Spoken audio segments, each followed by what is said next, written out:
Hello, this is Pastor Matthew Woods from Grace Lutheran Church in New Albany, Indiana, and this is the weekly devotion for August 23rd, 2021. 25 years later. That's our title for today. Well, as I get started this morning, I'd like to say how very humbled and grateful I am for all those who decided to join us yesterday at our 25th anniversary celebration. It's been 25 years as a pastor and 20 years at Grace. And it's a time that's gone very, very fast. And I think it's very thoughtful to have thought of our anniversary this way. So I thank you for going to all the trouble yesterday and for all the food. Those that joined us yesterday, what a wonderful opportunity it was to be with you. Thanks for inviting our family to be a part of Grace and of this community. I never imagined how awesome it would be. And especially I thank the Lord that He has allowed me to be part of His work for the last 25 years. It just can't imagine being here where I am today when I started all this. But as we begin our 25th anniversary thoughts on my ordination, I'm moved to reflect on Abraham's first 25 years from the point of leaving his home in Ur to the time when Isaac was born. So for today's reading, I'd like to share from Genesis chapter 21, beginning with verse 1. Here's what it says. Now the Lord was gracious to Sarah as He had said, and the Lord did for Sarah what He had promised. Sarah became pregnant and bore a son to Abraham in his old age, at the very time God promised him. Abraham gave the name Isaac to the son Sarah bore him. When his son Isaac was 8 days old, Abraham circumcised him, as God commanded him. Abraham was 100 years old when his son Isaac was born to him. Sarah said, God has brought me laughter, and everyone who hears about this will laugh with me.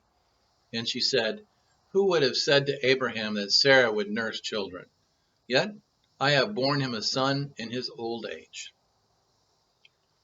When the Lord called Abraham in Genesis chapter 12, we are told that Abraham was 75 years old when he set out from Haran.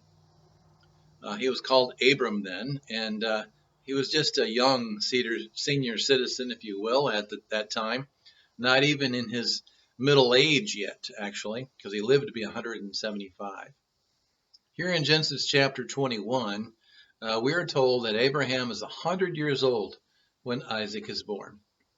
For 25 years, Abraham had toiled and prepared, sometimes doubted, wrestled, worked day to day with his flocks and herds.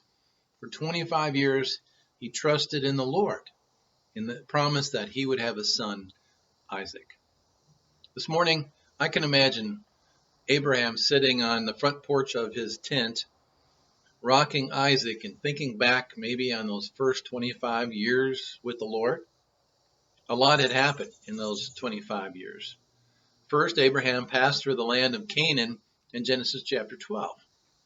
A famine set in, and he was forced to go to Egypt out of fear for his own safety. Remember, Pharaoh took a shine to Sarah, and Abraham was afraid for his life, so he lied and said, no, just tell him you're my sister. Well, the Lord revealed who Sarah was to Pharaoh, and ultimately Pharaoh sends him away with his blessings. That was all in Genesis, the latter part of Genesis 12. You see that Abraham returns from Egypt to Bethel and settles there, and then there they have to separate from Lot. His nephew Lot went along with them, and both of their herds and their peoples, God blessed them both, and they grew to the point where they had to separate and find green pastures in separate places. It just wasn't enough for both of them.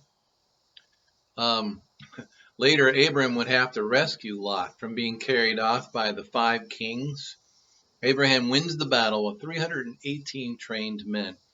And that gives you a sort of a clue about his wealth beginning to build, and already you see good things happening. After that battle, Melchizedek shows up in chapter 14. And a second covenant then comes along after that in chapter 15, where the Lord makes his covenant based on sacrifice, which is interesting because we sort of get a preview of the sacrifice of Jesus at this point.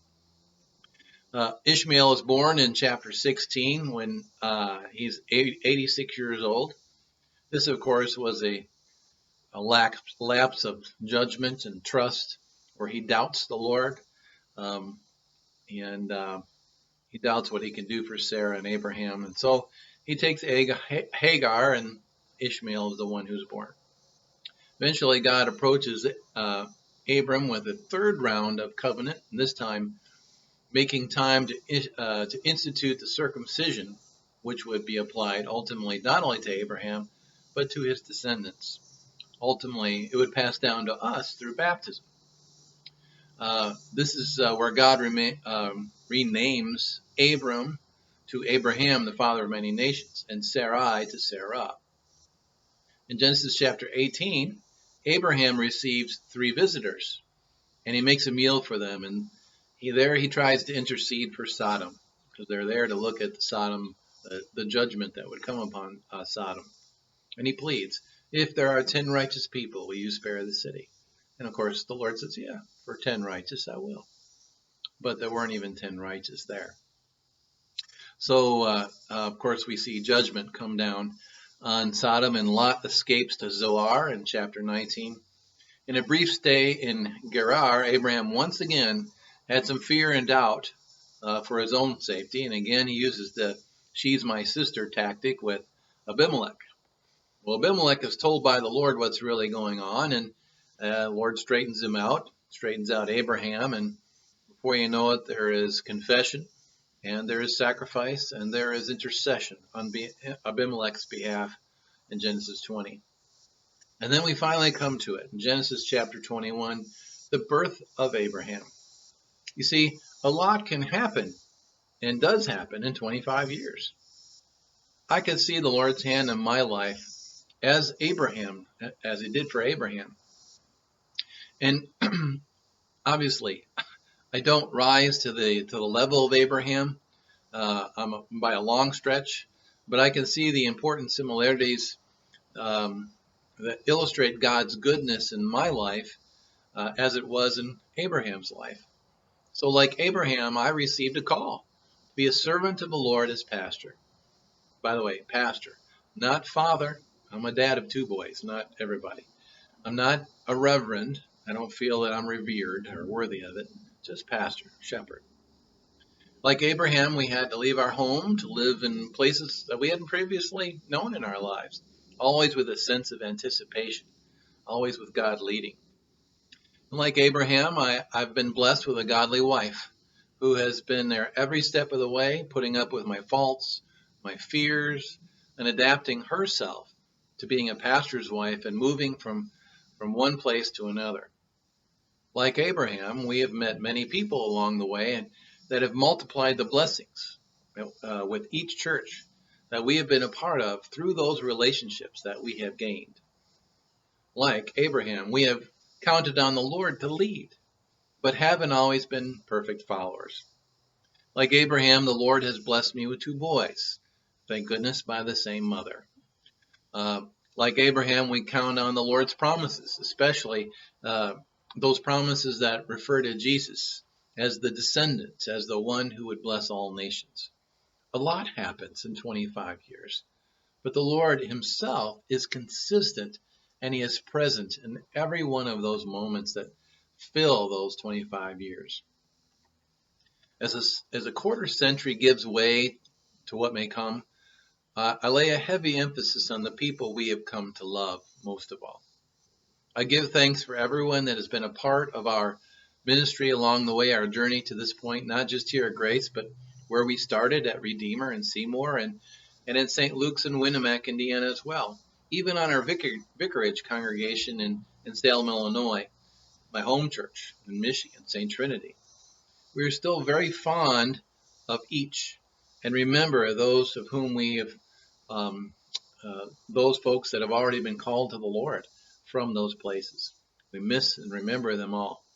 I wish now I could have captured each and every individual that I've met along the way and literally shared them with other people. I wish there was a way you could download your experiences and what those people mean to us and the blessings they have brought to us. Um, every one of them brings a special moment and a sense of attachment. Um, however, like Abraham, the Lord will see to it that we have what we need. Like Abraham, the Lord may occasionally correct a wandering course. Like Abraham, I will keep learning and growing with each year.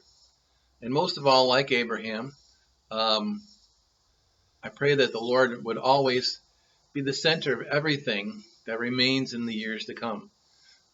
Whatever amount of years that is, whatever remains, however long that becomes, I pray that the Lord would be the center of it all.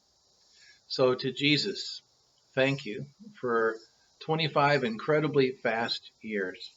Thank you, Grace Lutheran Church, for 20 years out of those 25. And to all of those who've come before, thank you for what you've given to me and my family along the way. And so may the Lord bless you all and keep you. May He make His face shine on you, be gracious to you. May the Lord look upon you with His favor and forever and always give you His peace in Jesus. I'm Pastor Woods. Thanks for being with me today. Thanks for being with me all of these years. God bless you. We'll talk to you again. Thanks for being with us today. We'll see you next week. Bye-bye.